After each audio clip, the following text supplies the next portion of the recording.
Hey guys, আসসালামু আলাইকুম। আপনারা সবাই কেমন আছেন? আশা করি খুবই ভালো আছেন। আজকে আমাদের মসজিদে ইফতার দিবে আমাদের পাড়ার সব ইয়াং ইয়াং ছেলেগুলা, তাদের লেগে দিয়ে বিরিয়ানি হচ্ছে, দিয়ে এগুলো সালাড করবার লেগে সব ধুয়ে নিল, কেটে নিল, দিয়ে এর সাথে চাল দিচ্ছে বিরিয়ানি, দিয়ে ফলমূল কাটা হয়ে গেল, বিকাল হয়ে গেল, তার লেগে দিয়ে মসজিদে ভর্তি গেছে।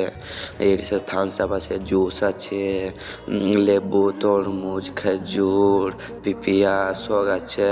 দিয়ে এর সাথে বিরিয়ানি কোনা সাজাচ্ছে, দিয়ে সবাইকে শালপাতা মালপাতা দেওয়া হয়ে গেল, দিয়ে সবাইকে বসাচ্ছে এখানে। দিয়ে এর সাথে আমি এক জায়গায় বসে পড়লাম, বিরিয়ানিটাও দিয়ে দিল, দিয়ে সব এক কর থেকে বসে পড়লো। দেখো মসজিদ পুরা ফুল হয়ে গেল। দিয়ে মসজিদে সব ফুল হয়ে গিয়ে সবাই এখন আজানের লেগে অপেক্ষা করছে, যেমন আজান দেবে তেমন খেয়ে নেবে। দিয়ে আজান মাজান দিয়ে দিল, দিয়ে ফলগুনা খেয়ে টেড়ে বিরিয়ানিও খেয়ে নিলাম, দিয়ে এর সাথে বেড়ে চলে আসলাম। সব মসজিদ থেকে বেড়ে গেল, দিয়ে রাস্তায় দেখছি আমার সাথে দেখা করবার লেগে 3টে ফ্যান মারামারি করছে আমার সাথে।